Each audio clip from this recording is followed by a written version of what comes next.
فلا هادي له أشهد أن لا إله إلا الله وحده لا شريك له وأشهد أن محمدا عبده ورسوله اللهم صل على سيدنا محمد وعلى آله وصحبه وبارك وسلم أجمعين أما بعد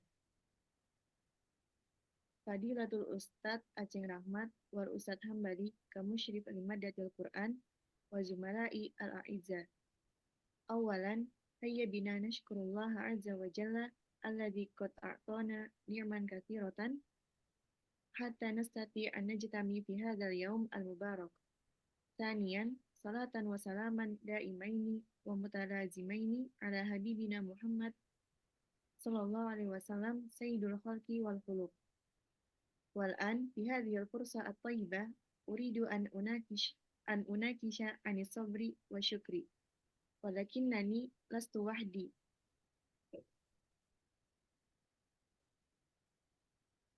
Ataqaddam hun ataqaddam huna ma'a sadiqataini huma Nur Anisa Setianto Fitri wa Syifa Nadia.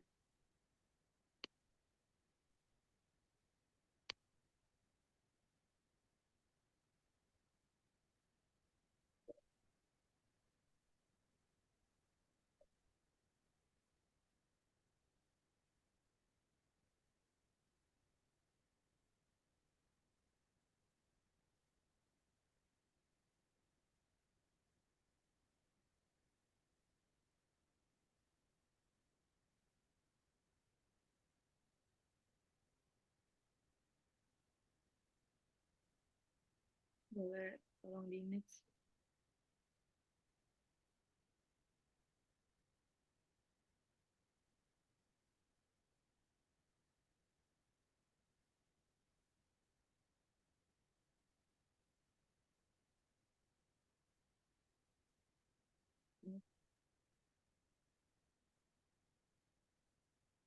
Wa munaqasyatuna al-yaum uh, al-ula ta'rifu sabri wa syukri. Asaniyah fadailu sabri wa syukri. Asalisah al-alaqah baina sabri wa syukri wal warabi'ah tafsiru ayati sabri wa syukri. Wa qabla an nadkhul ila munaqasya al-ula astazinukum an ubaddila bilughatil Indonesia. Boleh di next?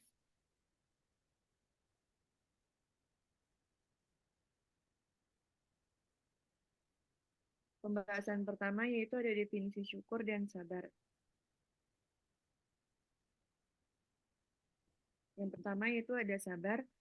Sabar secara bahasa adalah masdar dari fi'il madi, yaitu sobaro, yang berarti menahan. Sedangkan secara syar'i, sabar adalah menahan diri dari kegundahan, menahan lisan dari keluhan, menahan badan untuk tidak menampar pipi, dan merobek baju, dan sebagainya.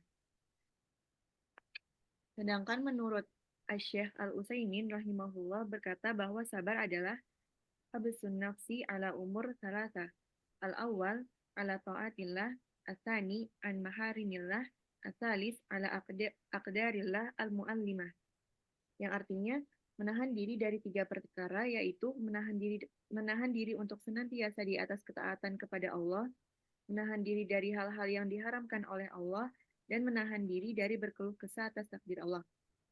Berdasarkan pengertian di atas, diketahui bahwa kesabaran itu mencakup 3 perkara. Yang pertama yaitu sabar dalam melakukan ketaatan kepada Allah. Perlu kita ketahui bahwa melakukan ketaatan bukanlah perkara yang mudah. Pasalnya, iblis dan bala tentaranya akan selalu berupaya untuk memalingkan seorang hamba dari melakukan ketaatan. Terlebih lagi, jiwa manusia itu memang memiliki an-nafs al-amaro bisu, yang artinya jiwa yang memerintahkan kepada kejelekan. Nah, oleh karena itu seorang hamba tidak akan mungkin mampu istiqomah di atas ibadah dan ketaatan kepada Allah kecuali dia bersabar dalam mengendalikan dirinya dalam hal tersebut, serta menepis dan berpaling dari hal-hal yang bisa memalingkannya dari ibadah dan ketaatan kepada Allah Subhanahu wa taala. Kemudian yang definisi Sabar yang kedua yaitu sabar dari menjauhi hal-hal yang diharamkan. Itu maksudnya menjauhi segala sesuatu yang dilarang gitu sama Allah Subhanahu wa taala. Dan yang ketiga itu ada sabar dalam menghadapi takdir Allah. Nah, perlu kita ketahui tidak semua takdir Allah itu terasa indah dan manis. Terkadang seorang hamba akan mendapatkan takdir yang buruk gitu menurut dirinya.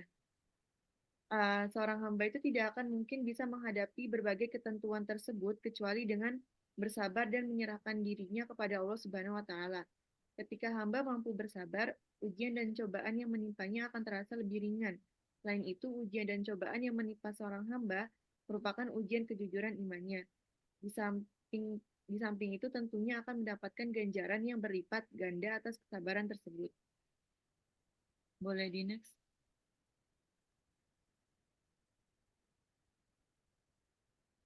Kemudian ada definisi syukur.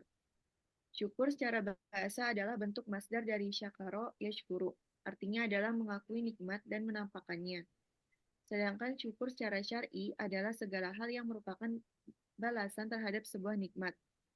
Adapun menurut Al-Imam Ibnu Qayyim Al-Jauziyah rahimahullah berkata, asyukru zuhuru athari ni'matillah ala lisani abdi.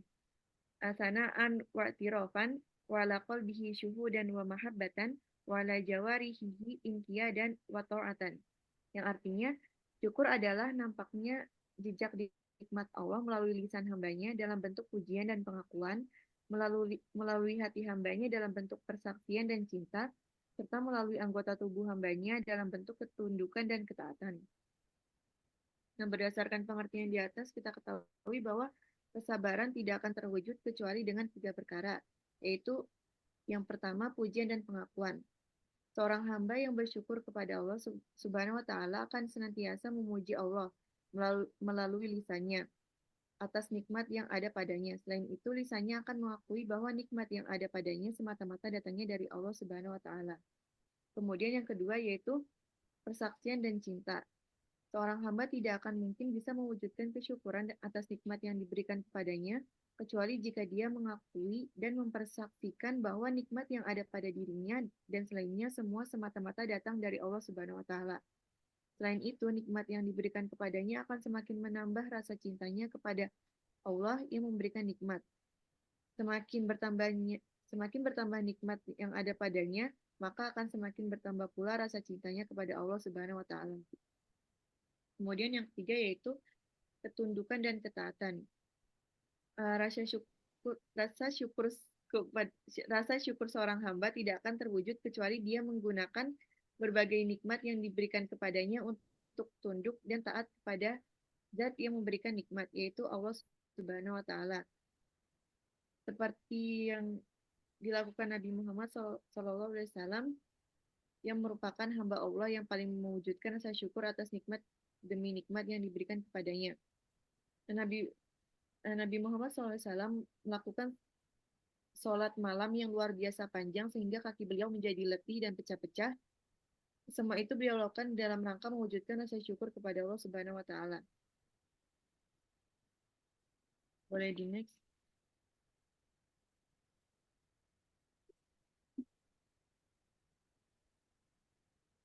Kemudian ada keutamaan sabar dan syukur yang akan dijelaskan oleh rekan Ana, yaitu Syifa Nadia. Kepadanya saya silakan.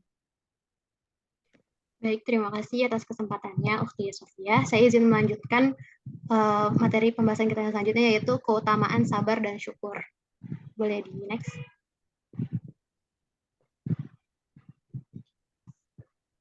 Yang pertama itu ada keutamaan sabar.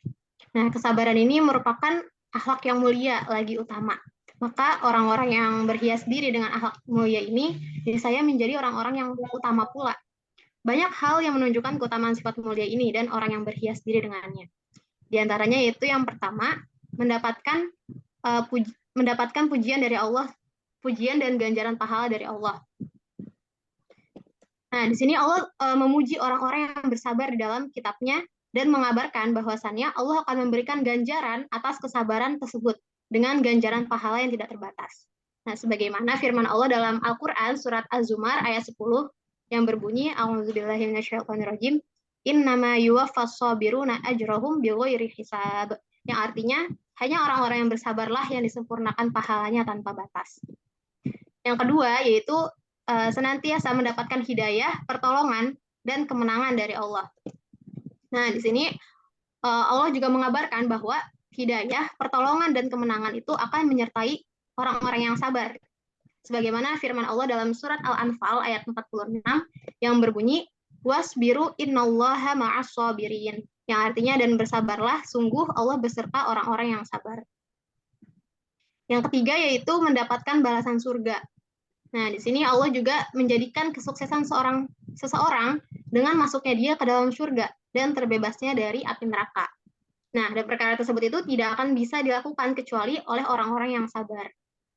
Jadi Allah menjanjikan surga bagi orang-orang yang bersabar, sebagaimana firman Allah dalam Al-Quran surat Al-Mu'minun ayat 111 yang berbunyi, a'udzubillahi minasyaitonirrajim, inni jazaituhumul yauma bima sabaru annahum humul faizun, yang artinya sesungguhnya pada hari ini aku memberikan balasan kepada mereka karena kesabaran mereka. Sesungguhnya mereka itulah orang-orang yang memperoleh kemenangan. Yang keempat yaitu orang yang bersabar ini memperoleh ampunan dan rahmat dari Allah. Nah, Allah juga memerintahkan Rasulnya untuk menyampaikan kabar gembira kepada orang-orang yang sabar dengan 3 perkara yang kesemuanya lebih baik bagi penduduk dunia. Nah, Allah juga berfirman dalam Al-Quran, surat Al-Baqarah ayat 155 sampai 157 yang berbunyi, وَبَشِّرِ الصَّابِرِينَ الَّذِينَ إِذَا أَصَابَتْهُمْ مُصِيبَةٌ قَالُوا إِنَّا لِلَّهِ وَإِنَّا إِلَيْهِ رَاجِعُونَ أُولَٰئِكَ عَلَيْهِمْ صَلَوَاتٌ مِّن رَّبِّهِمْ وَرَحْمَةٌ وَأُولَٰئِكَ هُمُ الْمُهْتَدُونَ, yang artinya dan sampaikanlah kabar gembira kepada orang-orang yang sabar, yaitu orang-orang yang apabila ditimpa musibah mereka berkata inna lillahi wa inna ilaihi raji'un. Mereka itulah yang memperoleh ampunan dan rahmat dari Tuhannya, dan mereka itulah orang-orang yang mendapatkan petunjuk. Selanjutnya yang kelima yaitu dicintai oleh Allah. Nah, Allah juga mengabarkan tentang rasa cintanya terhadap orang-orang yang bersabar. Sebagaimana firman Allah dalam surat Ali Imran ayat 146 yang berbunyi, wallahu yuhibbus sabirin, yang artinya dan Allah mencintai orang-orang yang sabar. Nah, berikut merupakan keutamaan sabar. Nah, selanjutnya kita akan membahas keutamaan syukur. Boleh di next?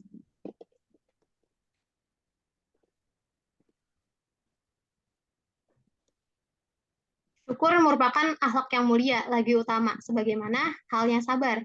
Dan orang-orang yang berhias diri atau melaksanakan syukur ini, niscaya dia menjadi orang yang utama pula. Banyak hal yang menunjukkan keutamaan sifat mulia ini dan orang yang berhias diri dengannya.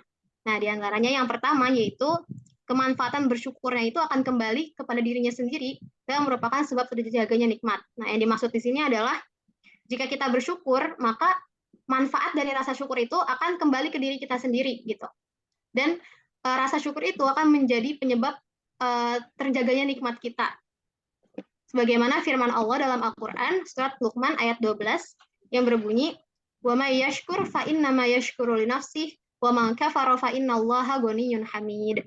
Yang artinya barang siapa yang bersyukur kepada Allah maka sesungguhnya dia bersyukur untuk dirinya sendiri. Dan barang siapa tidak bersyukur atau kufur, maka sesungguhnya Allah Maha Kaya, Maha Terpuji.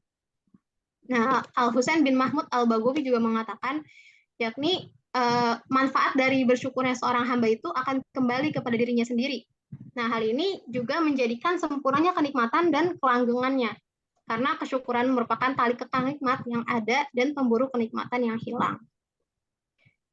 Keutamaan syukur yang kedua yaitu bersyukur itu dapat mendatangkan keridoan dan kecintaan Allah. Sebagaimana firman Allah dalam surat Az-Zumar ayat 7, in takfuru fa innallaha ghaniyun ankum wa la yarda li'ibadihil kufra wa in tashkuru yardahu lakum. Yang artinya jika kamu kafir, ketahuilah maka sesungguhnya Allah tidak memerlukanmu dan dia tidak meridhoi kekafiran hamba-hambanya. Jika kamu bersyukur, dia meridhoi kesyukuranmu itu. Afwan Ustadz, izin berhenti sebentar mendengarkan azan terlebih dahulu. Ya.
Baik, saya izin melanjutkan ya Ustaz.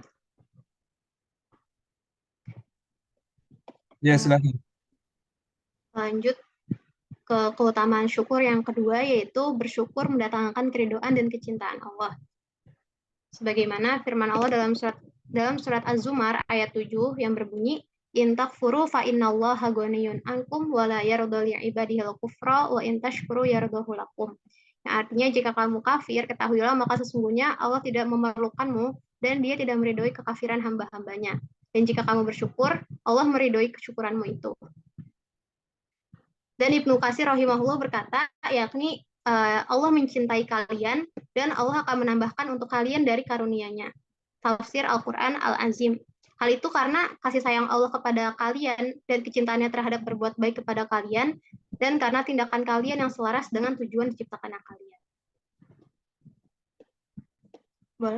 Selanjutnya, keutamaannya yaitu bertambahnya nikmat. Sebagaimana firman Allah dalam surat Ibrahim ayat 7, la in syakartum la azidannakum. Sesungguhnya jika kamu bersyukur, niscaya aku akan menambah nikmat kepadamu.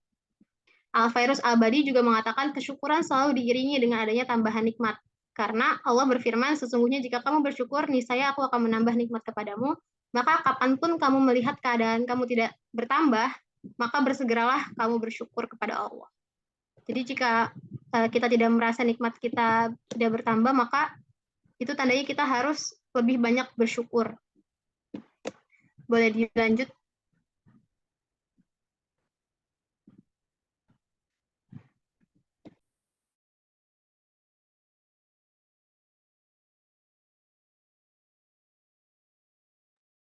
Pembahasan yang selanjutnya yaitu hubungan antara sabar dan syukur. Boleh next. Sabar dan syukur ini layaknya dua mata uang yang tidak bisa dipisahkan satu sama lain. Sebagaimana kehidupan yang terkadang senang atau susah, lapang atau sempit, kaya atau miskin, dan lain-lain. Nah, seperti itulah sabar dan syukur. Imam Ibnu Hajar juga menjelaskan mengenai hubungan antara sabar dan syukur dengan menyatakan syukur terkandung di dalamnya sabar untuk taat kepada Allah dan sabar menahan dari kemaksiatan. Sebagaimana ulama juga menyatakan kesabaran itu menuntut rasa syukur dan tidak sempurna tanpanya. Sebaliknya, bila salah satu dari keduanya hilang, maka hilang semuanya. Siapa yang berada dalam kenikmatan, maka kewajibannya adalah sabar dan syukur. Kalau syukur itu sudah jelas, dan kalau sabar, maka sabar menghindari kemaksiatan. Dan siapa yang terkena musibah bencana, maka kewajibannya adalah sabar dan syukur. Kalau sabar itu sudah jelas, dan kalau syukur, maka pada pelaksanaan hak Allah dalam bencana musibah tersebut, karena Allah memiliki hak atas hambanya untuk beribadah dalam keadaan terkena musibah dan bencana tersebut.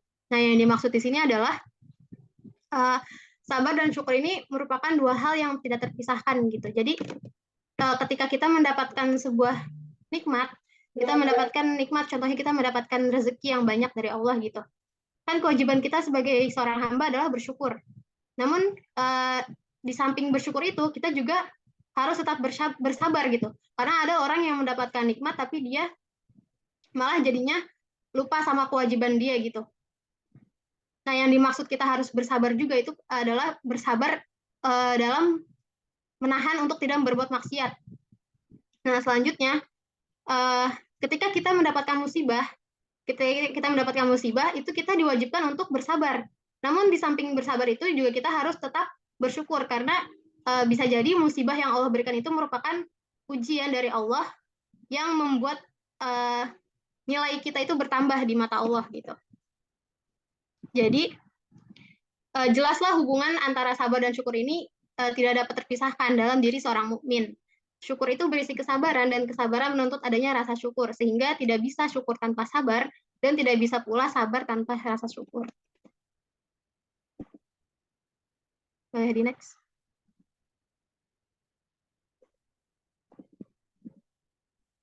Selanjutnya yaitu tafsir dalil sabar dan syukur.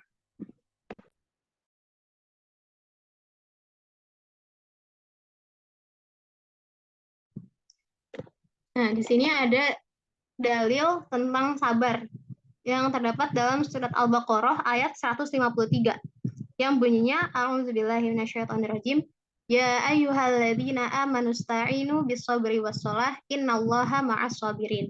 Yang artinya, Wahai orang-orang yang beriman, mohonlah pertolongan kepada Allah dengan sabar dan sholat. Sesungguhnya Allah berserta orang-orang yang sabar.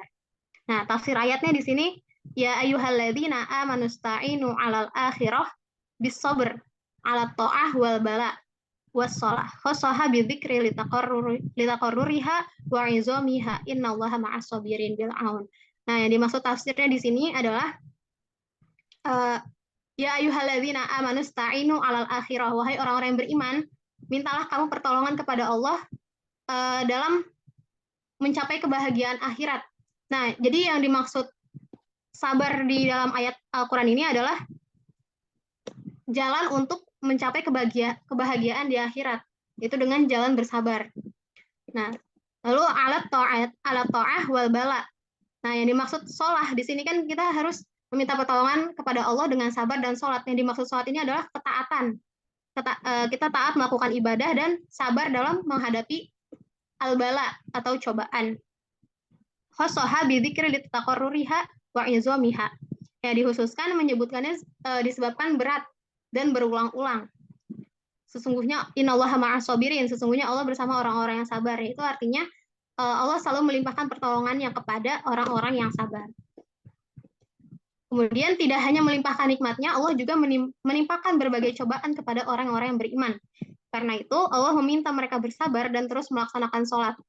Wahai orang-orang yang beriman, mohonlah pertolongan kepada Allah baik dalam rangka melaksanakan kewajiban, menjauhi larangan maupun menghadapi cobaan, yaitu dengan sabar dan sholat yang disertai rasa khusyuk. Sungguh Allah beserta orang-orang yang sabar dengan memberikan pertolongan dan keteguhan hati dalam menghadapi segala cobaan.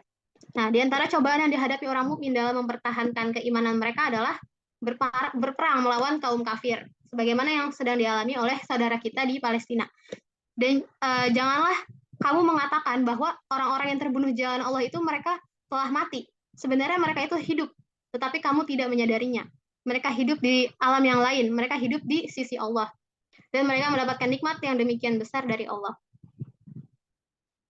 Perjuangan menegakkan kebenaran harus diiringi dengan kesabaran dan memperbanyak sholat, sehingga menjadi ringan segala kesukaran dan cobaan. Karena Allah senantiasa bersama orang-orang yang sabar.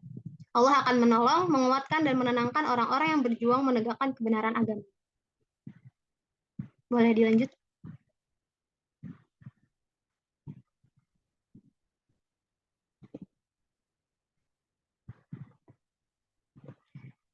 Baik, untuk tafsir dalil yang selanjutnya akan dibacakan oleh rekan saya. Sekian dari saya kembalikan kepada moderator. Syukran.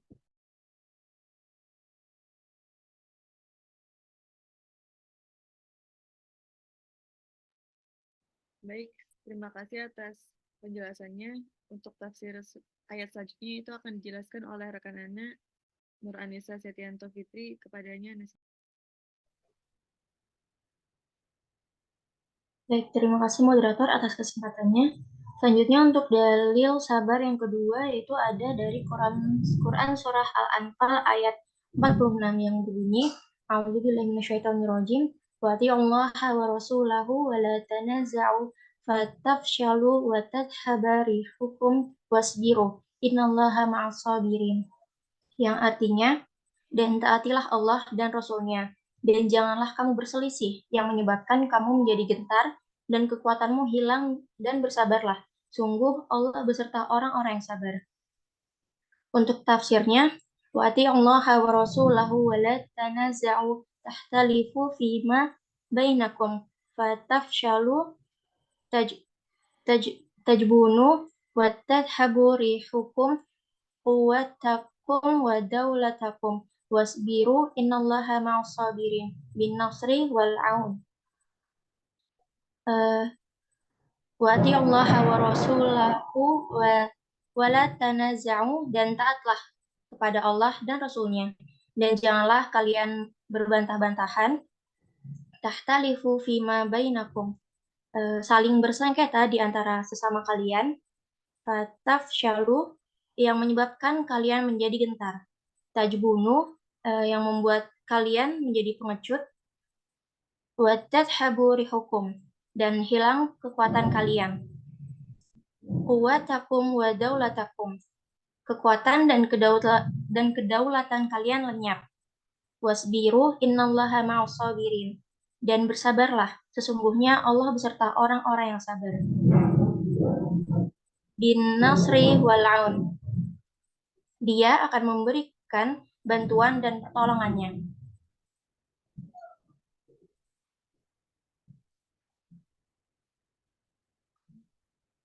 Dalam ayat ini, Allah memerintahkan kepada kaum muslimin agar tetap menaati Allah dan Rasul-Nya terutama dalam peperangan.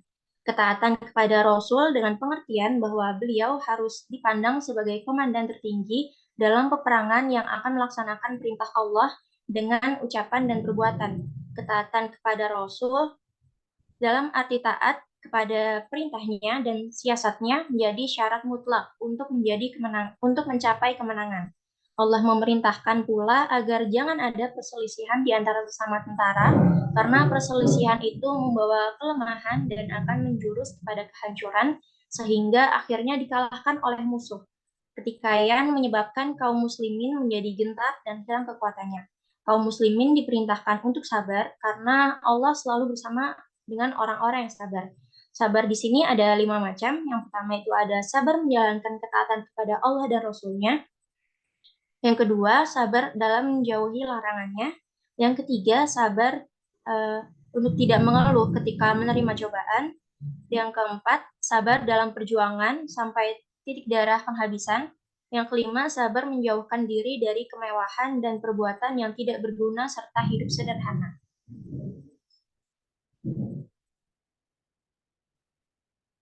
Selanjutnya ada dalil syukur. Dalil syukur yang pertama di sini dari Quran surah Al-Baqarah ayat 152 yang berbunyi Waskuruni azkurukum washkuru li wala takfurun, yang artinya maka ingatlah kepadaku, aku pun akan ingat kepadamu. Bersyukurlah kepadaku dan janganlah kamu ingkar kepadaku. Untuk tafsirnya, Fazkuruni, karena itu ingatlah kamu kepadaku. Bisolah watasbih watahwu, yakni dengan sholat, tasbih, dan lain-lain. Azkurkum, niscaya aku ingat pula kepadamu.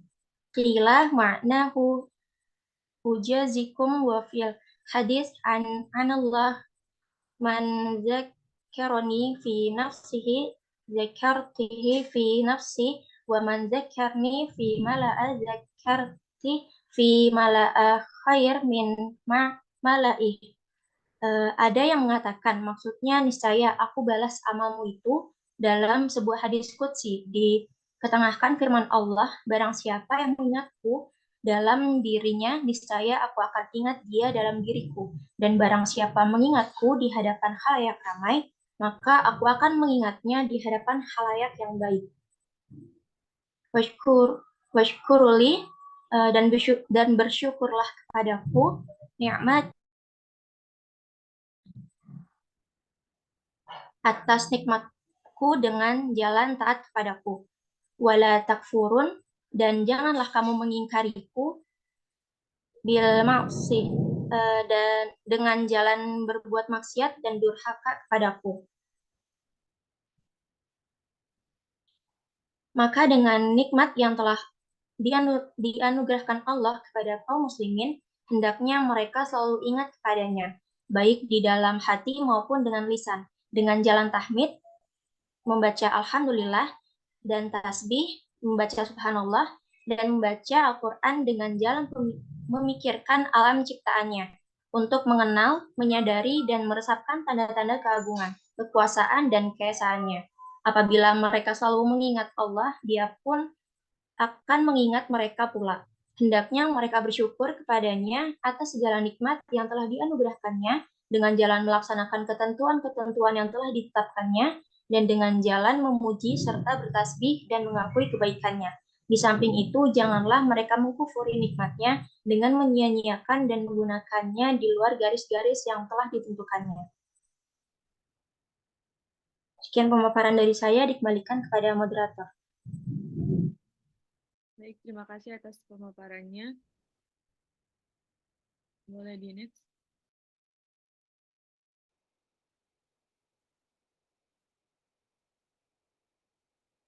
Dan selanjutnya itu ayat syukur yang kedua ada dari dari Quran surah Ibrahim ayat 7 yang bunyinya A'udzubillahi minasyaitonirrajim wa wa idz ta'azzana rabbukum la in syakartum la azidannakum wa la in kafartum inna azabi syadid. Yang artinya, dan ingatlah ketika Tuhanmu memaklumkan, sesungguhnya jika kamu bersyukur, niscaya aku akan menambah nikmat kepadamu, tetapi jika kamu mengingkari nikmatku, maka pasti azabku sangat berat.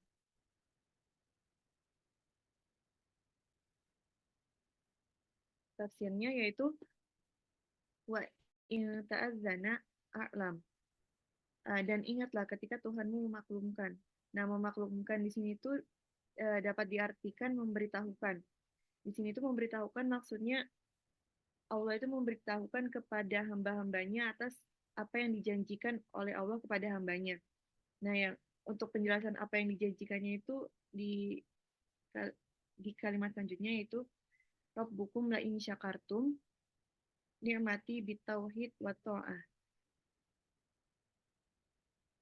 Rob kalian sesungguhnya jika kalian bersyukur akan nikmatku dengan menjalankan ketauhidan dan ketaatan.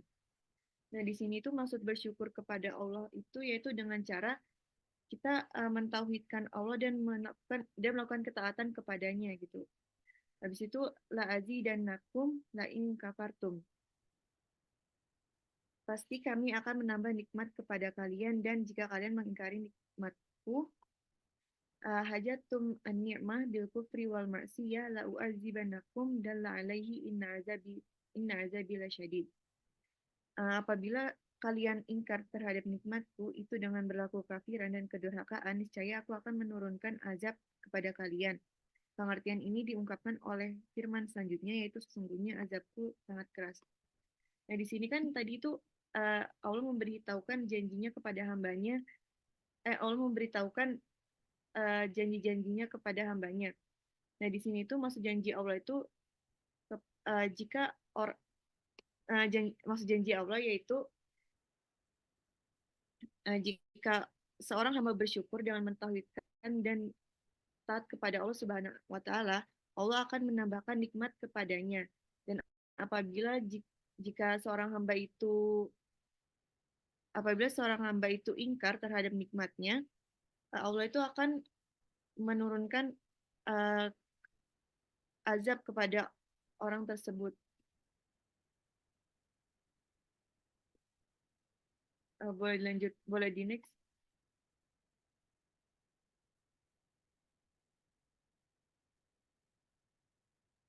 Dalam ayat ini tuh Allah kembali mengingatkan kepada hambanya untuk senantiasa bersyukur atas segala nikmat yang telah dilimpahkannya.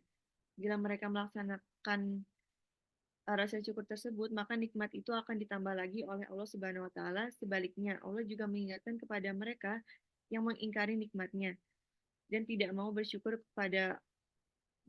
bersyukur bahwa Dia akan menimpakan azab yang sangat pedih kepada mereka.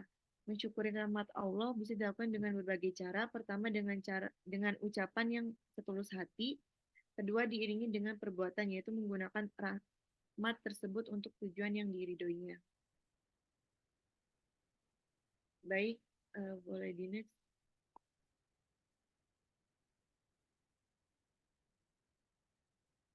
Baik, sekian pemaparan dari kelompok kami. Untuk selanjutnya, apa Ustaz? Ini lanjut ke kelompok selanjutnya atau bagaimana Ustaz? Iya, lanjut aja. Boleh? Langsung? Berarti ditutup dulu ya Ustaz? Enggak usah, langsung aja. Enggak usah pembukaan lagi, jadi 2 materi sekaligus. Baik, untuk selanjutnya presentasi kelompok Ya, silakan. 7. Presentasi Saya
Assalamualaikum warahmatullahi wabarakatuh.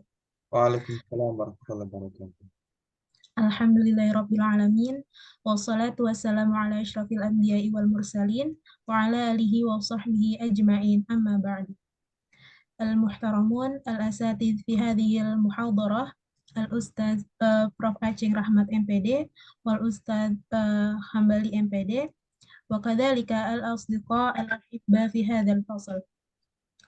Ana Anida Zahra أستأذنكم كرئيسة الجلسة في هذه المحاضرة اليوم. نحن من فرقة السابعة تتكون من 3 أعضاء. الأول البهازيني والثاني Alia Putri Subagia والآخر أنا الندى زهرة. سنناقش اليوم المواد المتعلقة بمenggali makna ikhlas dalam perspektif Al-Quran. وأرجو من جميع الطلبة أن يستمعوا جيدا لهذه المحاضرة. طيب قبل نبدأ دراستنا اليوم هيا نفتتح بقراءة بسملة. بسم الله الرحمن الرحيم.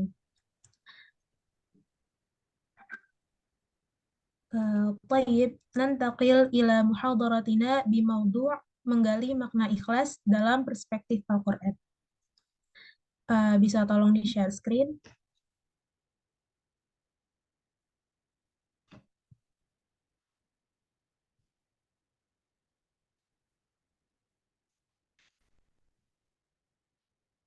Di next.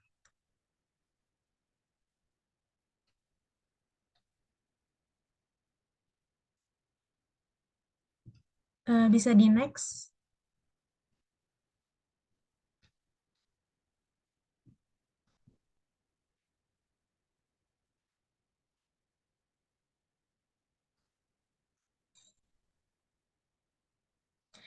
Pembahasan kelompok 7 pada hari ini ada 6 poin.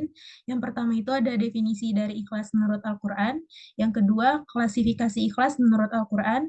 Yang ketiga, dalil-dalil Al-Quran tentang ikhlas. Yang keempat, keutamaan sifat ikhlas. Yang kelima, tingkatan dari ikhlas menurut Al-Quran. Lalu yang terakhir adalah faktor-faktor yang mendukung bertambahnya sifat ikhlas. Bisa di next. Bisa di next lagi.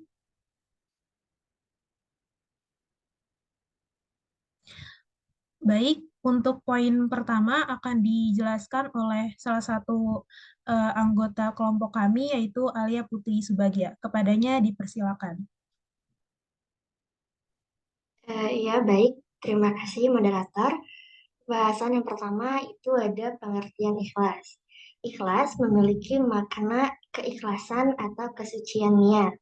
Istilah ini berasal dari akar kata bahasa Arab, yaitu khalaso, yang berarti membersihkan atau menyucikan. Nah, keikhlasan itu adalah suatu sikap atau niat yang bersih dan murni yang ditujukan semata-mata hanya untuk Allah Subhanahu wa Ta'ala tanpa campur tangan motif atau tujuan lain.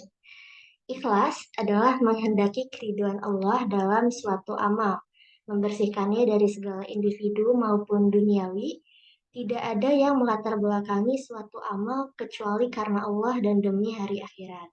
Tidak ada noda yang mencampuri suatu amal seperti kecenderungan kepada dunia untuk diri sendiri, baik yang tersembunyi maupun yang terang-terangan, atau karena mencari harta rampasan perang, atau agar dikatakan sebagai pemberani ketika perang, karena syahwat, kedudukan, harta benda, ketenaran, agar mendapat tempat di hati orang banyak, mendapat sanjungan tertentu, karena kesombongan yang terselubung, atau karena alasan-alasan lain yang tidak terpuji. Yang intinya bukan karena Allah, tetapi karena sesuatu. Maka semua ini merupakan noda yang mengotori keikhlasan. Nah, definisi ikhlas itu bisa kita highlight menjadi 2 poin, yaitu yang pertama, niat yang semata-mata karena Allah. Yang ikhlas ini berarti menjadikan Allah sebagai satu-satunya tujuan dalam setiap perbuatan, ibadah, atau amal kebaikan yang dilakukan. Niat yang murni karena Allah adalah ciri utama keikhlasan. Yang kedua, itu ikhlas tanpa mengharap pujian manusia. Ikhlas juga berarti melakukan sesuatu tanpa mencari pujian atau pengakuan dari manusia. Orang yang ikhlas tidak berusaha untuk membanggakan diri atau mendapatkan perhatian dunia. Boleh di next. Ya, yang kedua ada klasifikasi ikhlas. Klasifikasi ikhlas terbagi menjadi 4 poin. Yang pertama ada orang yang ikhlas dan mutaba'ah. Mutaba'ah adalah mengikuti syariat Allah dan Rasul-Nya. Nah, perbuatan mereka ini dilakukan semuanya karena Allah. Ucapannya juga semua karena Allah, memberinya karena Allah, tidak memberinya karena Allah, mencintainya karena Allah, dan membencinya pun karena Allah. Jadi semua interaksinya, lahir dan batin adalah semata-mata karena Allah. Tidak mengharapkan apapun dari manusia, baik berupa balasan, ujian, ataupun apresiasi. Demikian pula dengan amal dan ibadahnya, semua dilakukan agar sesuai dengan perintah Allah, memperoleh cinta dan ridhonya. Nah, amal seperti inilah yang akan diterima oleh Allah Subhanahu wa Ta'ala. Allah menguji hamba-hambanya dengan hidup dan mati. Karenanya Allah berfirman dalam surah Al-Mulk ayat 2,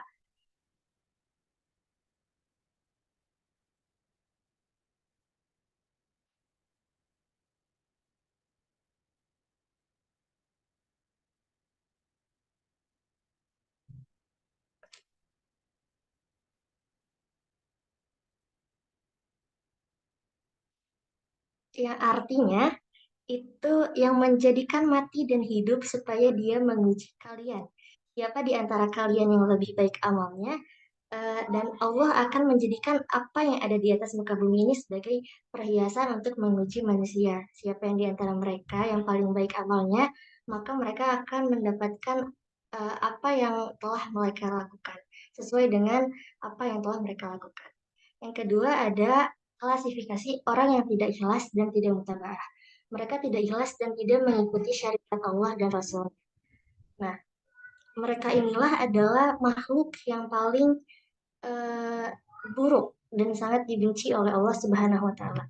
Mereka akan mendapatkan balasan setimpal atas amalnya, sebagaimana dalam firman Allah dalam Quran Surah Ali Imran ayat 188, yang artinya, janganlah sekali-kali menyangka bahwa orang-orang yang gembira dengan apa yang mereka kerjakan dan mereka suka supaya dipuji terhadap perbuatan yang belum mereka kerjakan.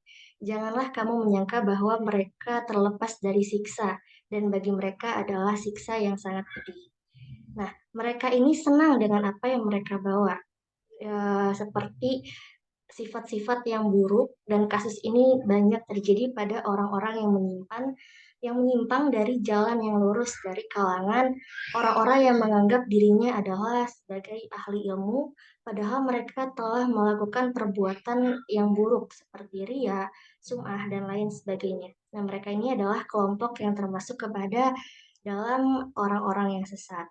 Jadi orang yang tidak ikhlas dan tidak mutaba'ah ini adalah amal kelompok ini tidak sesuai dengan syariat Allah dan tidak tulus karena Allah, seperti halnya orang-orang yang ria, yaitu kebalikan dari ikhlas dan tidak melakukan amal berdasarkan syariat Allah dan Rasulnya. Jadi next. Yang ketiga ada orang yang ikhlas tapi tidak mutaba'ah. Orangnya ikhlas tapi tidak sesuai dengan syariat Allah dan Rasulnya.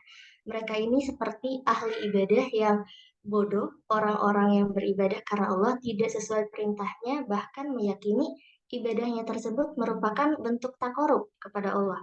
Nah, sehingga orang-orang yang berperilaku seperti ini tidak ubahnya seperti orang yang menganggap siulan, tepuk tangan, hingga meninggalkan sholat Jumat dan sholat jamaah, menyambung puasa sampai malam hari, serta puasa di hari yang tidak boleh berpuasa, semuanya mereka anggap sebagai bentuk takorup, padahal itu semua tidak sesuai dengan syariat Allah dan Rasulnya.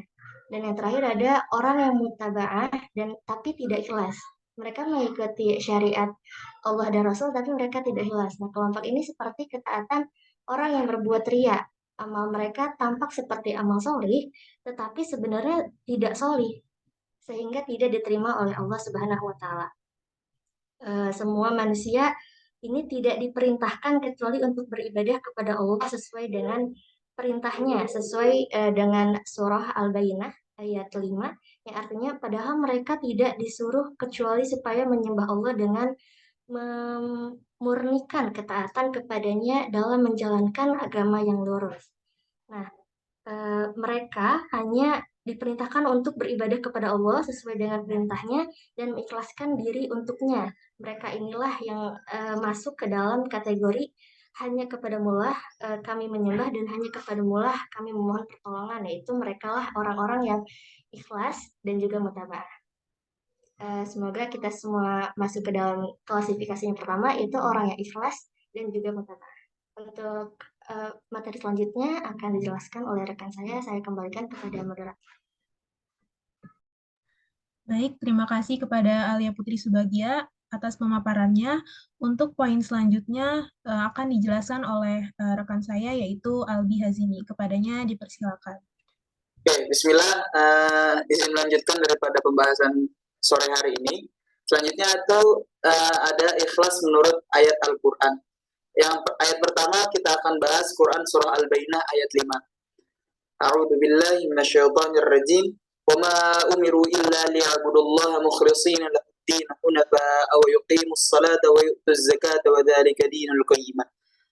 Artinya, mereka tidak diperintah kecuali untuk menyembah Allah dengan mengikhlaskan ketaatan kepadanya lagi hanif atau istiqomah, melaksanakan sholat dan menunaikan zakat, itulah agama yang lurus dan benar. Tafsiran daripada ayat ini yaitu Syekh Wahbah Az-Zuhaili yang wafat pada tahun 2015 menafsirkan ayat ini, yakni sesungguhnya mereka ahli kitab terpecah belah dan saling berselisih. Meskipun mereka baik di dalam Taurat, Injil ataupun Al-Quran, yang datang dari sisi Allah tidak diperintahkan kecuali hanya untuk menyembah Allah dan beribadah murni kepadanya dengan tidak menyekutukannya pada apapun. Yakni orang-orang yang condong kepada agama Islam jauh dari seluruh agama lainnya, melaksanakan sholat dengan cara yang dikehendakinya dan dikerjakan pada waktu-waktunya, memberi zakat kepada yang berhak menerima dengan penuh kerelaan hati saat telah datang waktunya. Inilah ajaran yang mereka diperintahkan untuknya dan diminta untuk bersatu dan bersepakat tanpa ada perpecahan dan perselisihan. Nabi Muhammad SAW tidak diperintahkan kecuali seperti Rasul-Rasul terdahulu yang diperintahkan. Manhaj Nabi Muhammad atau metode Nabi Muhammad adalah mengikuti agama Nabi Ibrahim alaihissalam yang memiliki kecenderungan pada ketauhidan dan kemurnian atau keikhlasan dalam ibadah, bukan pada paganisme pada zamannya. Dikutip daripada Wahbah bin Mustafa Az-Zuhaili dalam At-Tafsirul Munir, Damaskus Darul Fikr tahun 1418 Hijriah, halaman 344. Tafsiran dianakan atau kita pecah tafsiran kata mukhlisin pada di kalimat wa ma umiru illa liya'budullaha mukhlishina lahu-d-din dari kata khalasa yang artinya murni setelah sebelumnya diliputi atau disentuh kekeruhan. Dari sini ikhlas berarti memurnikan ketaatan hanya kepada Allah Subhanahu wa taala. Untuk menyatakan bahwa ayat ini merupakan dalil wajibnya niat dalam ibadah.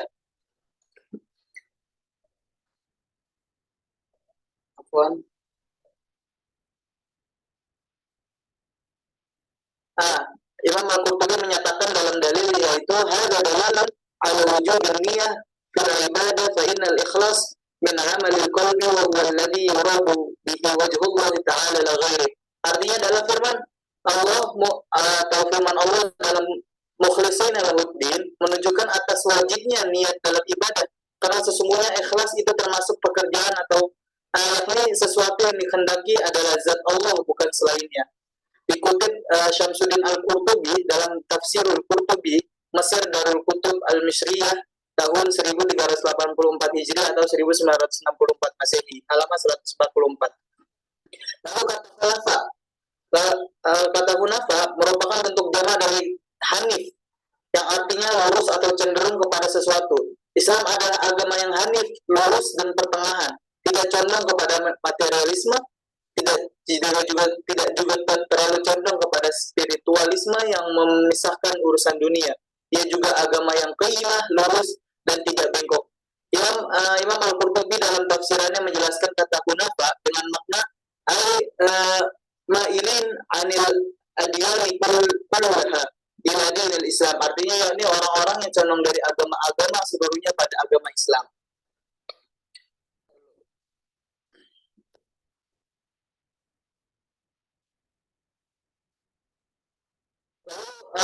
Imam Al-Qurtubi juga menafsirkan Imam Jalaluddin Al-Mahali dalam tafsir Jalalain menafsirkan al-mustaqimi ala dini Ibrahim. Maksud dari hunafa ini adalah yakni orang-orang lurus yang menetap agama Nabi Ibrahim alaihissalam. Sedangkan Syekh Nawawi Al-Bandani dalam tafsir Marah Labid berkata, al-mailin an jami'il aqaid az-za'ighah ila Islam. Artinya orang-orang yang condong dari segala akidah yang menyimpang. Dari ketiga tafsiran ini atau penafsiran yang tadi sudah saya sampaikan dari Imam Al-Qurtubi, lalu ada Imam Jalaluddin Al-Mahali, lalu ada Syekh Nawawi Al-Bandani, dapat disimpulkan bahwa ulama menafsirkan kata hunafa tidak jauh berbeda. Lalu selanjutnya boleh di next.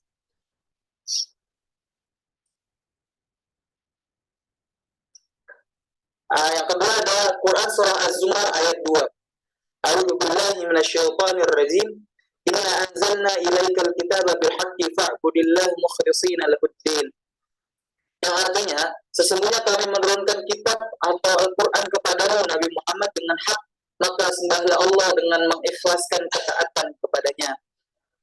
Nah, kami mengutip daripada tafsir Ibnu Katsir dalam menafsirkan ayat tersebut, ayat ini, yaitu sembahlah dia semata, tiada sekutu baginya dan seluruh makhluk untuk menyembahnya, dan beritahukanlah kepada mereka bahwa tidak ada Tuhan yang patut disembah selain hanya dia semata, dan bahwa tiada sekutu baginya, tiada saingan serta tiada tandingan baginya.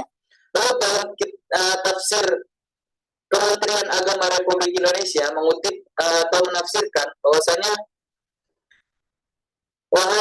dari ayat ini yaitu, wahai Nabi Muhammad, sesungguhnya kami menurunkan kitab suci Al-Quran kepadamu melalui perantara Jibril dengan membawa kebenaran berita maupun petunjuk, maka sembahlah Allah yang Maha Esa dan Maha Kuasa dengan tulus ikhlas dan beragama menjauhi kemusyrikan dan keingkaran serta taat dan patuh hanya kepadanya.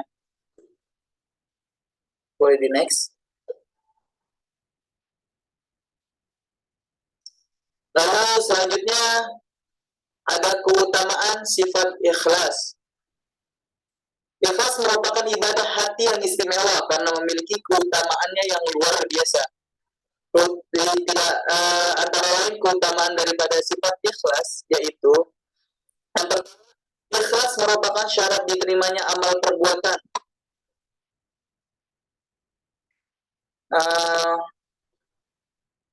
Ikhlas merupakan syarat diterimanya amal perbuatan. Dari Abu Hafsah Umar bin Khattab radhiyallahu anhu berkata, aku mendengar Rasulullah SAW bersabda, segala amal itu tergantung niatnya dan setiap orang hanya mendapatkan sesuai niatnya. Maka barang siapa yang hijrahnya kepada Allah dan Rasulnya, maka hijrahnya itu kepada Allah dan Rasulnya. Barang siapa yang hijrahnya itu karena dunia yang ingin dicapainya atau karena seseorang wanita yang akan dikawininya, maka hijrahnya itu kepada apa yang ditujunya. Hadis riwayat Bukhari dan Muslim. Hadis tersebut dasar utama untuk mengawal sebuah perbuatan menuju keikhlasan. Kalau kita bisa membahas atau mengkaji di berbagai kitab-kitab fikih, bahwa kita temukan bahwasanya niat ini adalah dasar daripada langkah kita untuk menuju ibadah atau amaliyah kita.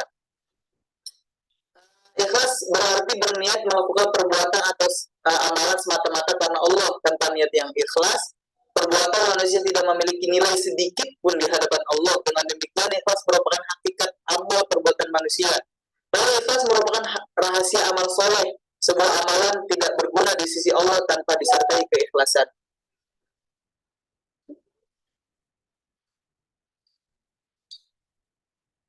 Yang kedua, ikhlas merupakan pergerak kesuksesan.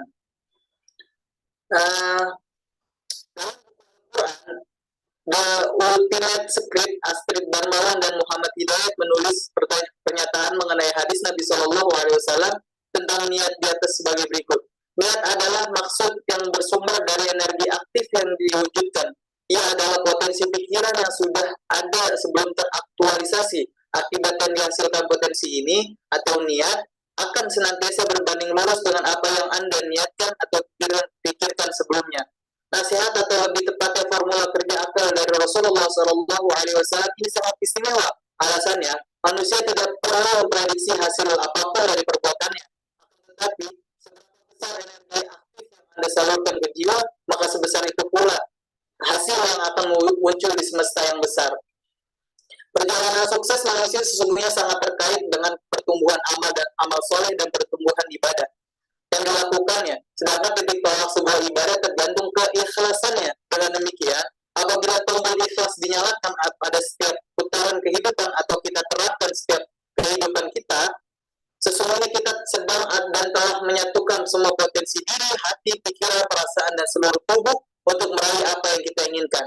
Lalu bila keikhlasan selalu menyala atau selalu kita terapkan lagi pada rohani kita, akan melahirkan perasaan syukur, cinta yang mengakibatkan akan merasakan ketenangan, sabar, dan kebahagiaan. Pada puncaknya adalah hidup kita menjadi berkah, bahagia secara individu dan manfaat secara sosial. Jadi kita dapat simpulkan keutamaan sifat ikhlas yang kedua ini, bahwasanya kita harus berusaha menjadi seseorang yang ikhlas, karena baik ikhlas dalam manfaat ikhlas itu ke dalam jasmani kita ataupun ke rohani kita itu sangat besar, teman-teman. Lalu yang ketiga, ikhlas merupakan sumber kebahagiaan.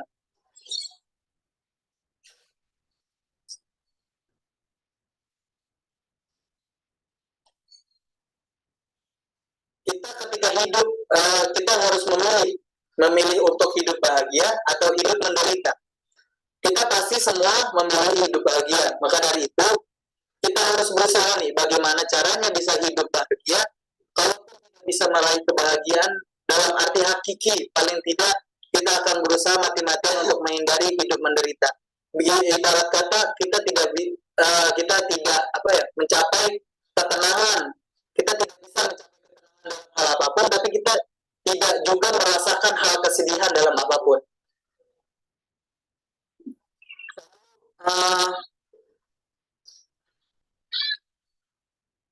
Apa sih yang diperlukan dari seseorang hamba yang ikhlas? Hamba yang ikhlas akan merasakan ketentraman jiwa dan ketenangan batin. Hamba yang ikhlas tidak diperbudak oleh harapan akan mendapat pujian, penghargaan, dan imbalan. Kalau kita terjebak dengan harapan yang demikian, siap-siaplah untuk kecewa.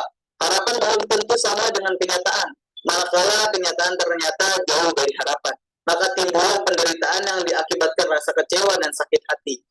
Sedangkan perbuatan yang ikhlas akan terlepas dari penyakit tersebut, karena kita hanya mengharapkan ridha Allah semata dan bukan berharap kepada manusia.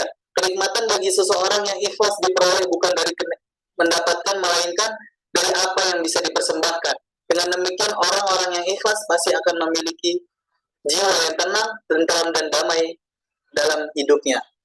Mungkin sekian yang dapat Anda paparkan, dikembalikan kepada moderator. Syukur. Baik, terima kasih kepada Alwi Hazimi atas paparannya. Untuk poin selanjutnya akan dijelaskan oleh saya sendiri. Bisa di next.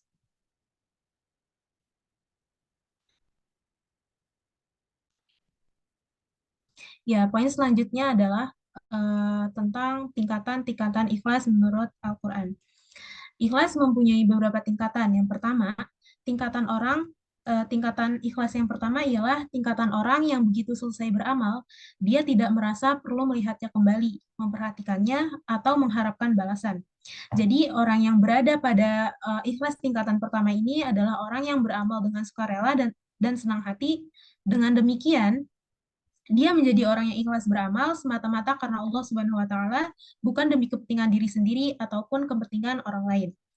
Untuk tingkatan ikhlas yang kedua adalah tingkatan seseorang yang merasa malu dengan amal yang ia lakukan dengan ikhlas, berusaha menyembunyikan amal tersebut dari pandangan orang lain.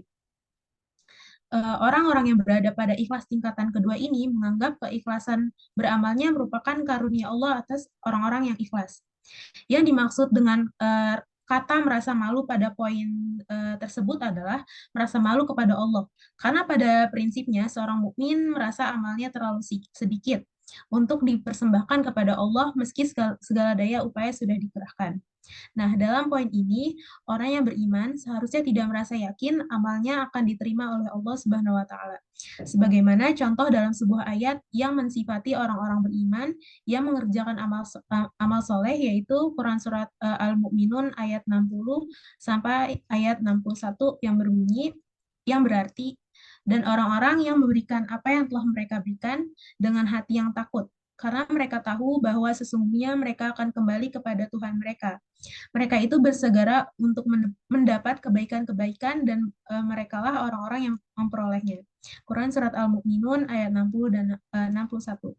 Lalu terdapat tafsir pada surat Al-Mu'minun ayat 60 dan 61 ialah Rasulullah Shallallahu Alaihi Wasallam menafsirkan ayat ini dengan sabdanya, dia adalah orang yang berpuasa, mendirikan sholat, dan bersedekah. Mereka khawatir amalnya tidak diterima oleh Allah. Nah, dengan demikian, rasa khawatir akan mendidik manusia untuk berhati-hati, teliti, dan menjauhkannya dari sikap puas diri dengan suatu amal, apalagi sampai terpedaya olehnya. Lalu, untuk tingkatan ikhlas yang ketiga ialah tingkatan orang yang ikhlas beramal karena menyambut perintah dan larangan Allah untuk merealisasikan makna ubudiyah atau makna penghambaan kepada Allah. Orang-orang yang berada pada tingkatan ketiga, tingkatan ikhlas ketiga, melakukan ubudiyah kepada Allah dengan melakukan apa yang telah disyariatkan oleh Allah berupa perintah, larangan, anjuran, dan sebagainya. Tidak ada ubudiyah kepada selain Allah dan tidak ada syariat selain syariatnya. Lalu untuk poin selanjutnya bisa di next, di PowerPoint.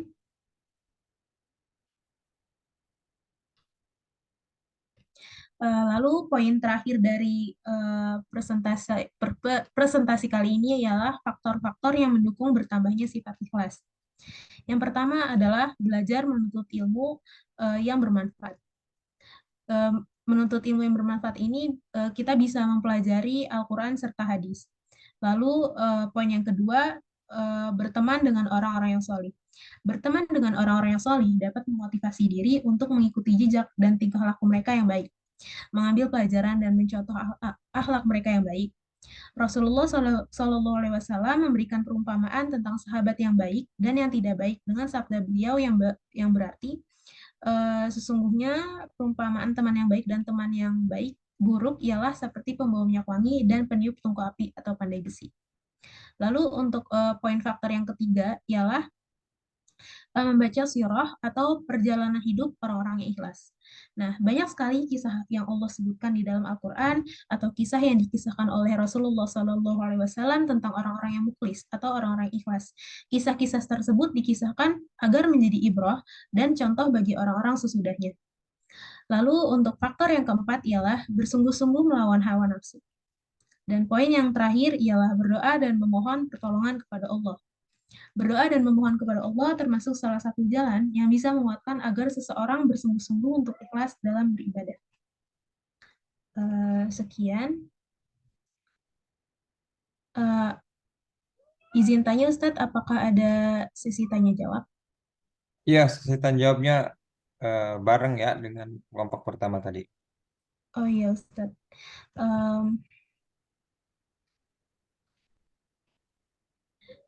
قد انتهينا من شرح والآن ننتقل إلى السؤال والجواب. من أراد أن يسأل فعليه فليرفع يده.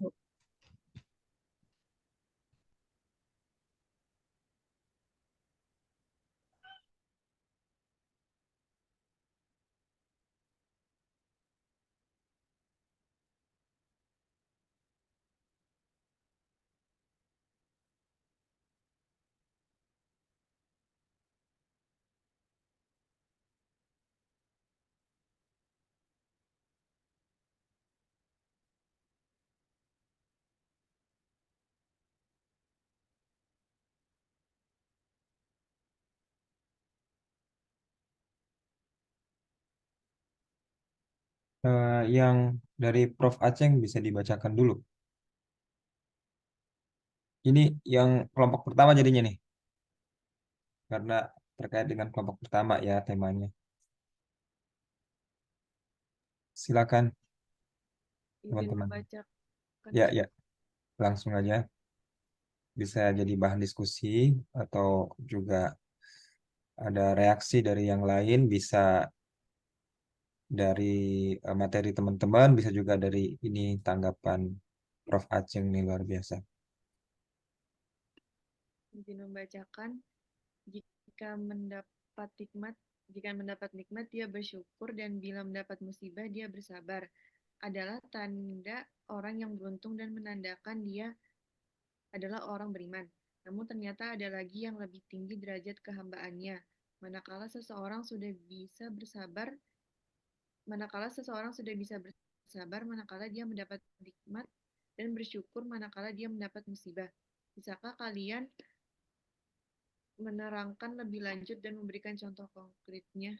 Iya, itu berarti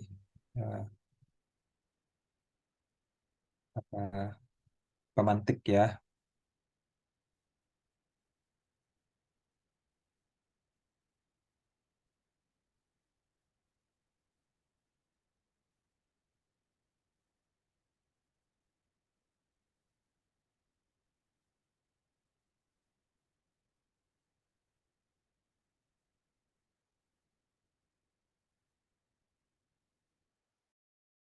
Justru di sini dapat musibah bersyukur. Bisa dijelaskan, dapat kenikmatan malah bersabar. Nah, ini derajatnya lebih tinggi ya. Ini nggak biasa ya yang seperti ini.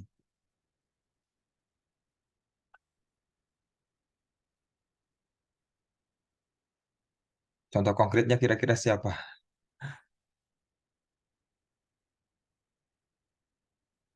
Di contoh konkretnya kayaknya Nabi ya Prof ya.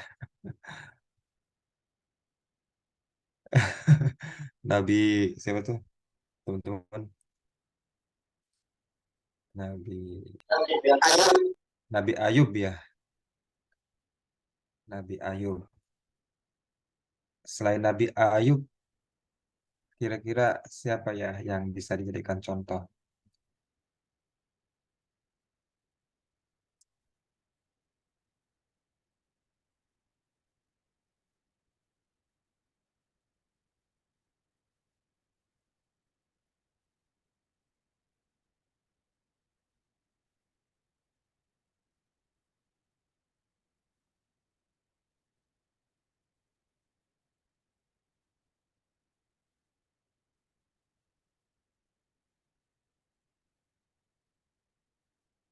Silakan teman-teman.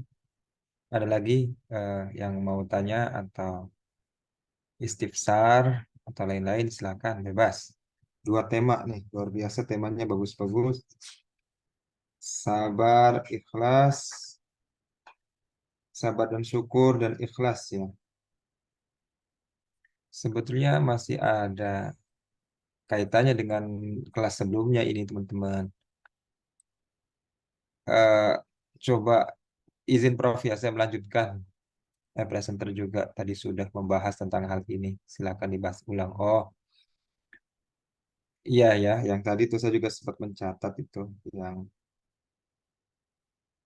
dapat Rizky.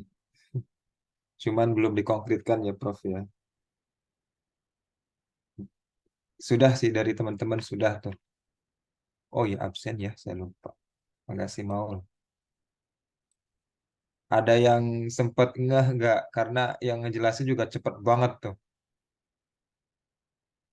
Bahkan yang ngejelasin juga nggak tahu tuh ngeh nggak tuh dengan yang dibaca. Aduh, kenceng-kenceng banget ngejelasin tuh. Kayak dikejar apa gitu. Nggak apa-apa, Ustaz. Jadi cepet-cepet, Ustaz. Hmm. Tapi kalau menjelaskan tuh harus sadar diri. Apakah yang dibaca itu bisa dipahami, nanti boro-boro dipahami oleh orang lain, dirinya sendiri aja nggak paham, ntar. Kan target kita adalah bagaimana bisa menjelaskan materi dengan baik. Tadi tuh yang menarik, Prof, sebelum masuk ke sini tuh ada yang bisa menjelaskan perbedaan mukhlis dan mukhlas, teman-teman. Coba ini kaitannya dengan materi ikhlas ya. Ini saya juga kaget juga ternyata, Prof. Masya Allah, ternyata memang eh, mirip tapi beda gitu. Coba ada nggak di kelas ini perbedaan? Tahu nggak perbedaan mukhlis dan mukhlas? Boleh menggunakan ilmu tata bahasa Arab dan boleh menggunakan ilmu lainnya ya. Ilmu tafsir tentunya.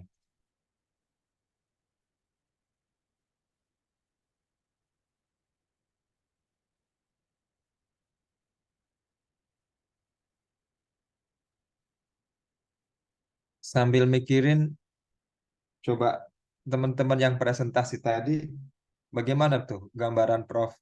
Aceng tentang senang tapi malah sabar. Maksudnya dapat rezeki malah sabar, dapat musibah malah bersyukur. Kayak gimana? Tadi cepet banget soalnya dan terlalu singkat. Boleh nggak bisa dikonkretkan lagi? Lebih konkret tadi baru baru normatif saya kira, baru normatif.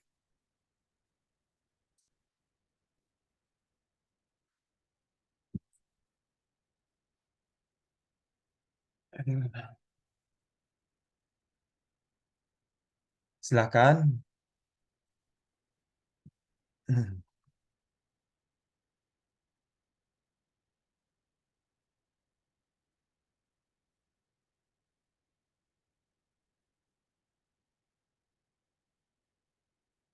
Itu yang jelasin Nur Anissa.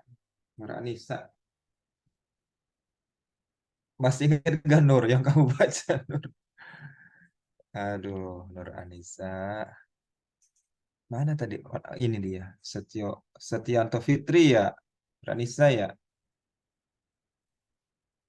Nur Anissa. Halo. Iya, Ustaz. Ya coba masih ingat gak? Ini yang jelasin aja lupa. Ntar bagaimana yang mendengarkan. Tapi saya sempat mencatat sini. Jadi masih ingat.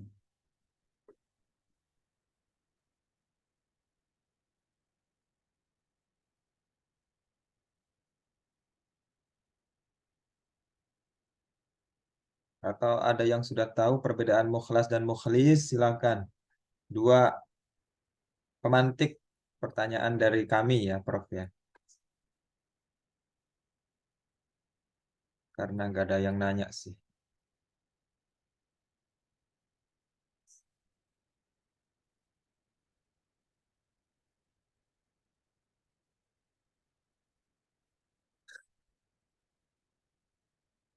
Nggak apa-apa. Jadi sharing aja yang spontan aja teman-teman.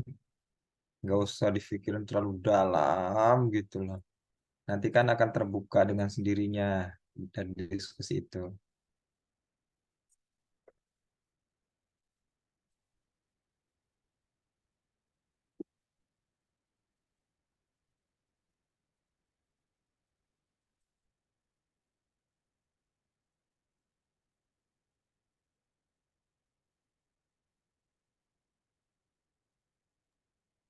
Izin jawab, Ustaz.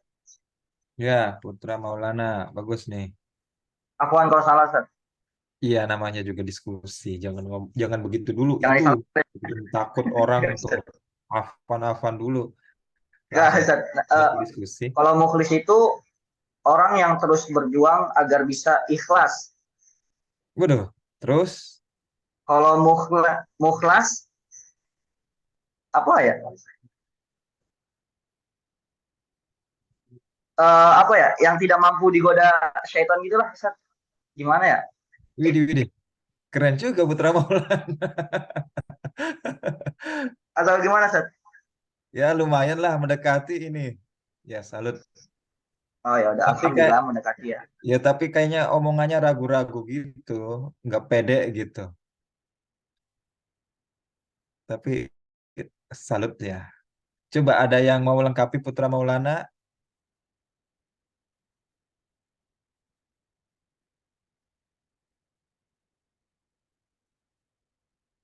Bagus ya inputannya dari Putra Maulana ini. Sepertinya Hamam mau jawab tuh, Ustaz. Ya, Beliau Hamam. di Boleh. kelas D cerdas jiddan.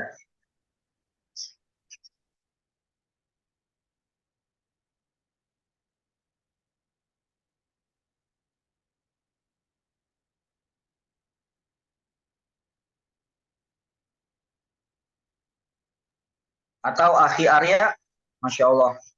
Beliau dijuluki Bani Israel, Ustaz, karena sering bertanya. Waduh, ya tapi yang positif ya. Jangan kayak Bani Israel betulan. Boleh punya jiwa seperti Israel, tapi yang positif ya. Karena fuduli atau perasaan yang fuduli itu penasaran itu bagus ya teman-teman. Orang Israel itu penasaran, tapi penasarannya kebablasan gitu. Kita penasarannya penasaran karena sudah beriman, jadi tahu batasan ya.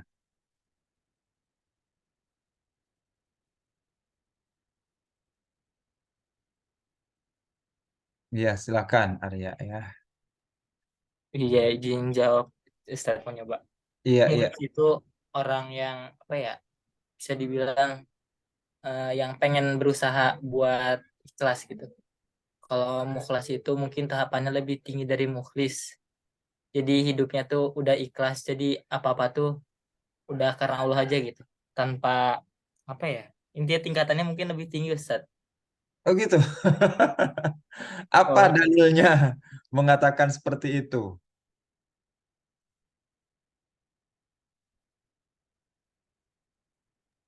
Afwan, Ustaz. Hah? Eh, Gimana ya? Bingung saya juga. Aduh, tapi luar biasa ya. Ya, ada lagi?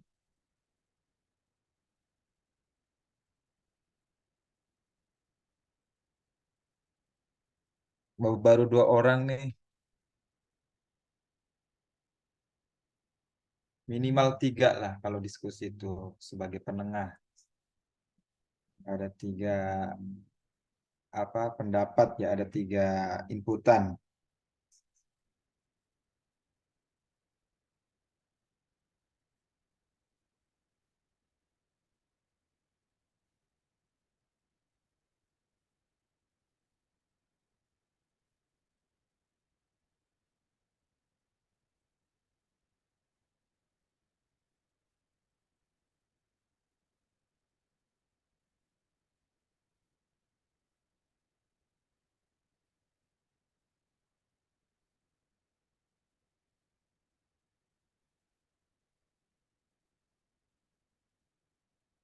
Udah nggak ada lagi teman-teman.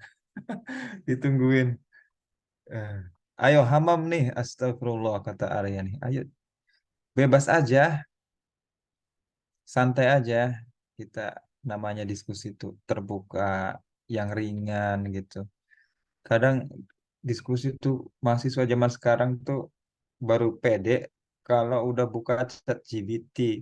Jadi pendapat-pendapat diskusi itu diskusi kayak robot, jadi nggak cair gitu teman-teman, nggak dari otak tapi dari kayak kayak robot aja. Aduh, kata saya kacau nih. Tapi sisi positifnya ya, jadi teman-teman baca lah gitu ya minimal. Ustadz, saya izin menjawab yang Oke. pertanyaan Prof. Ya, Aceng. ya, ya. Oh, yang itu, yang bukan mukhlas dan mukhlis ya. Bukan Ustadz. Ya, ya, coba boleh. Mungkin tadi Ustadz Aceng minta dijelasin ulang ya Ustadz tentang Ya, dan minta konkret lah. ya. Jadi maksud dari orang yang dia itu ketika mendapat musibah, dia bersabar tapi juga harus bersyukur. Kenapa tetap harus bersyukur? Karena bisa jadi ujian yang dia dapetin itu sebagai bentuk kasih sayang Allah gitu kepada dia. Jadi dia juga harus bersyukur atas musibah itu gitu. Terus kalau misalkan dia diberi nikmat, dia harus bersyukur tapi juga harus bersabar. Nah, yang dimaksud dia harus bersabar itu adalah dia harus bersabar untuk menahan diri agar tidak melakukan maksiat gitu, Ustaz. Jadi kalau misalkan kan ada orang yang ketika dia mendapatkan nikmat, dia tuh malah jadinya semena-mena gitu. Kayak ya gitu semena-mena, kayak misalkan jadi lupa sama kewajiban dia gitu. Nah, itulah yang dimaksud dengan kenapa kita di saat mendapat nikmat kita harus bersabar, yaitu bersabar untuk menahan diri dari berbuat maksiat. Seperti itu, Ustaz. Ya, bagus ya. Kira-kira siapa contohnya? Itu Prof. Ajeng juga tuh. Top, ya, Prof. Luar biasa. Kira-kira contohnya siapa? Ada contohnya, teman-teman. Yang apa si Fani Nadia sebutkan itu ada ininya. Al-Quran mencontohkan tuh. Tapi yang Allah contohkan tuh orang jahatnya.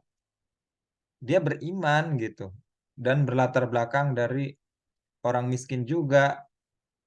Buk- bukan Al-Quran ya, Nabi kayaknya. Siapa ya kira-kira?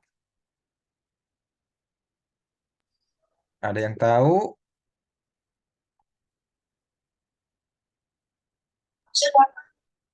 Ya, Usman bin Affan, Tat. yaitu orang baiknya. Dia itu orang beriman, tapi setelah dikasih rizki seperti yang si Nadia sebutkan, jelaskan, lupa. Itu memang benar. Dan juga sering terjadi pada kita semua selaku manusia biasa, ya. Setelah kasih nikmat malah lupa gitu. Yang tadinya ya rajin ibadah, tekun berdoa, setelah kasih nikmat lupa. Ada tuh. Korun Ustaz. Enggak. Ya, bisa sih korun. Kalau di zaman sahabat tuh ada namanya sahabat, ya.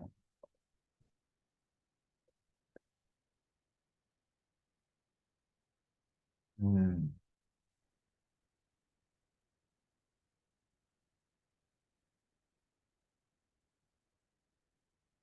Namanya Sa'labah, ya. Pak saya.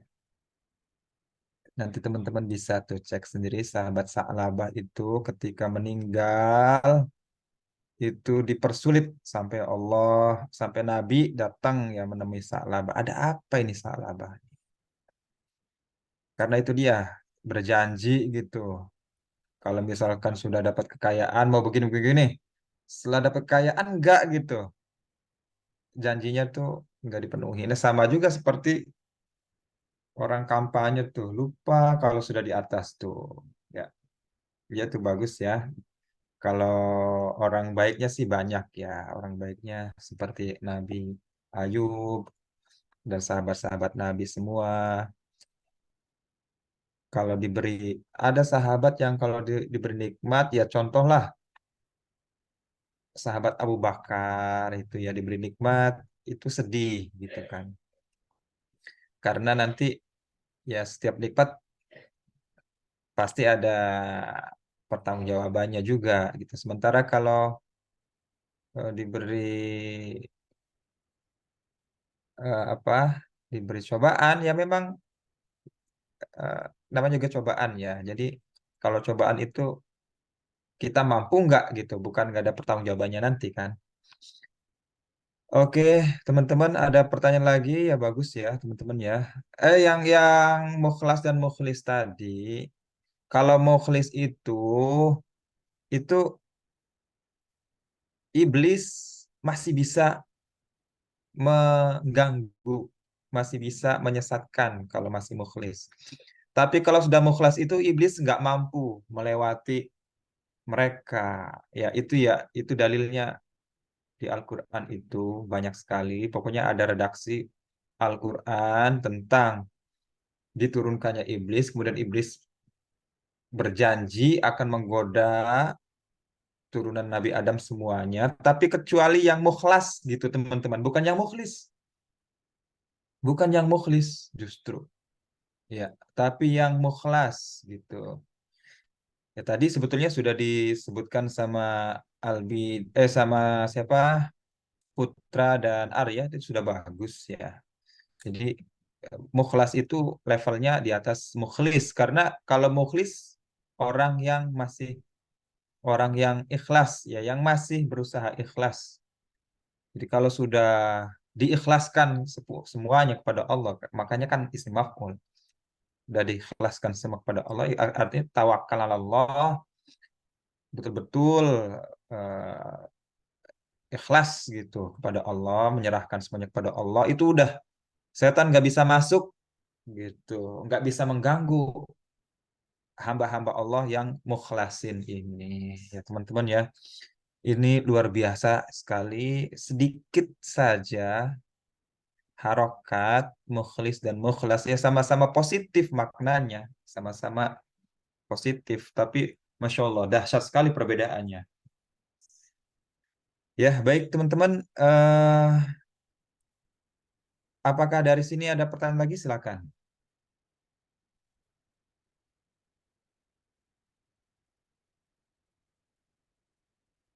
Kalau nggak ada pertanyaan, insya Allah minggu depan kita ujian ya Prof ya. Eh, jam hari Senin, tetap hari, oh ya hari Senin kita dapat jadwalnya sama habis zuhur ya, bareng kelas A dan kelas C dan D secara daring teman-teman ya. Materinya dari awal sampai akhir dan semuanya soalnya adalah soal analisis ya, soal analisis. Sedalam apa kemampuan teman-teman menjawab berdasarkan analisis teman-teman dari materi-materi, bukan menjawab analisa terus jauh dari apa-apa yang sudah kita diskusikan ya. Semuanya bersumber dari materi-materi yang sudah kita diskusikan semua ya. Baik, ada pertanyaan lagi, silakan. Bon, Ustaz. Seninnya itu Senin tanggal berapa, Ustaz? 25. Ya, Senin besok tanggal 18. Belum dapat jadwal ya? Belum. Afwan, Ustaz, sebelumnya tanggal 18 itu ada closing Yalbi, Ustaz. Ya, lupakanlah soalnya kita sudah dijadwalkan sama Prodi. Ya. Ada kuliah umum juga, Ustaz. Ya, apa boleh buat? Karena ini kewajiban kalau misalkan terjadwal ini, sementara yang lain itu sunnah. Gitu. Ustadz Kamal sendiri yang berjadwal saja begitu. Ya apa boleh buat Ustadz Kamal, kenapa ngejadwalin kita di hari Senin gitu. Ya kita intinya teman-teman, kuliah itu wajib. Sementara kegiatan-kegiatan penunjang kampus itu sunnah. Meskipun apa ya, kelihatannya itu penting banget, tapi karena sunnah ya dahulukan yang wajib ya. Untuk jamnya sesuai matkul. Iya sesuai matkul, nanti saya kirim ya jadwalnya ya. Untuk yang Nggak sesuai matkul. Nanti dibarengkan dengan kelas C habis zuhur 1,5 untuk jaman. teknisnya seperti apa, Ustaz? Teknis UAS ini? Sama seperti UTS, kita diberikan Zoom, diberikan ke apa namanya, Lewat secara luring lah, secara daring, sorry, online ya, kayak semacam UTS kemarin. LMS ya, Ustaz, berarti? LMS. Untuk soalnya PGSI atau bagaimana? Esai kan saya bilang analisis. SI semua berarti ya? Ya, esai semua. Materinya terhitung dari mana, Ustaz? Dari bab 1 lah. Oh, dari seluruh Dari materi sebelum UTS. Oh ya, dan saya juga nanti akan memberi pengumuman siapa-siapa yang sudah hafal minimal 1 juz, itu sudah saya beri garansi itu. Nanti saya kasih pengumuman di WhatsApp, misalkan Hamam hafal 2 juz, tulis tuh sampai ke bawah. Nah, yang hafal-hafal itu nanti ada forum tersendiri untuk mengkonfirmasi hafalannya ya. Karena kita mata kuliah kita Al-Quran, kalau yang sudah punya hafalan, maka itu juga inputan untuk penilaian. Dan saya jamin tuh yang hafal-hafal Quran minimal 1 juz saja ya Prof ya, itu sudah bagus. Gimana? Ada lagi pertanyaan?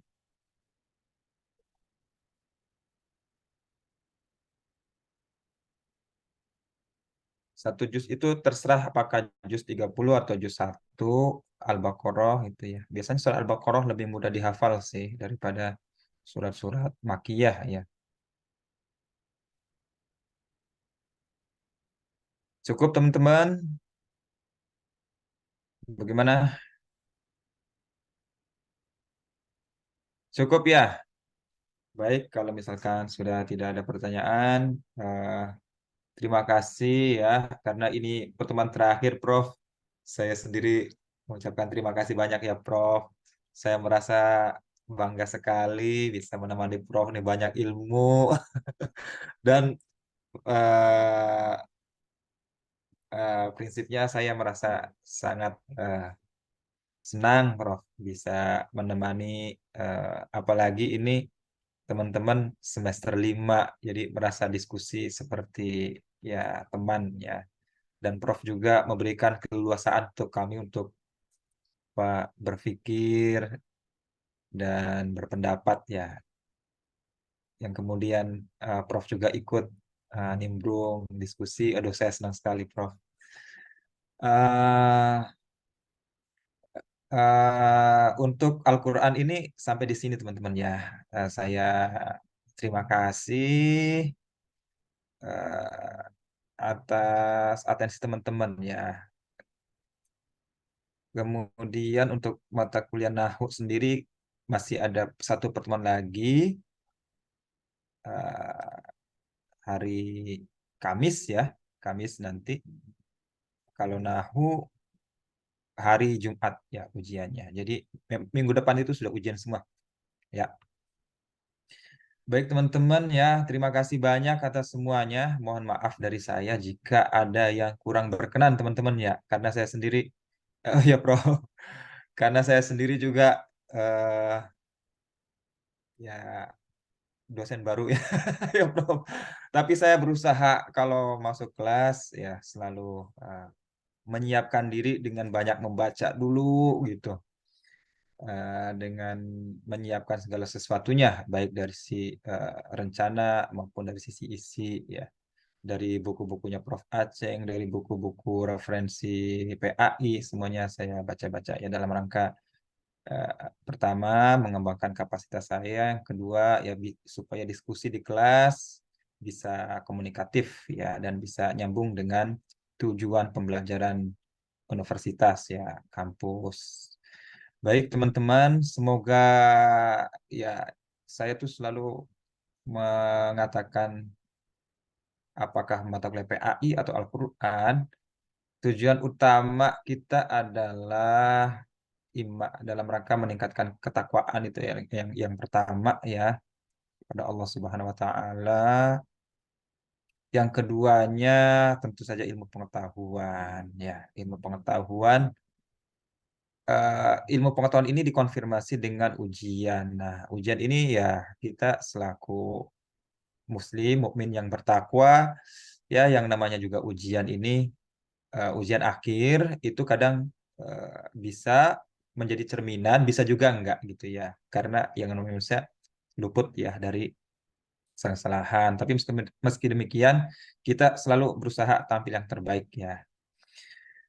Baik, demikian teman-teman. Mari kita tutup per, ya, pengajian ya atau kajian perkuliahan ini. Semoga Allah berikan keberkahan untuk kita semua dan berikan pemahaman ya yang Allah ridhoi ya. Kita tutup dengan membaca Al-Fatihah. Al-Fatihah. A'udzu billahi minasyaitonir rajim. Bismillahirrahmanirrahim. Alhamdulillahirabbil alamin. Arrahmanir rahim. Maliki yaumiddin. Iyyaka na'budu wa iyyaka nasta'in. Ihdinas siratal mustaqim. Siratal ladzina an'amta 'alaihim ghairil maghdubi 'alaihim waladdallin. Alhamdulillahirabbil alamin ya. Terima kasih. Kita tutup dengan membaca hamdalah dan kifaratul majlis. Alhamdulillahirabbil alamin. Subhanakallahumma bihamdika asyhadu an la ilaha illa anta astaghfiruka wa atubu ilaik. Wassalamualaikum warahmatullahi wabarakatuh. Waalaikumsalam warahmatullahi wabarakatuh. Kan Syukran, Ustaz. Prof. Syukran Prof. Aceng dan teman-teman semua. Syukran.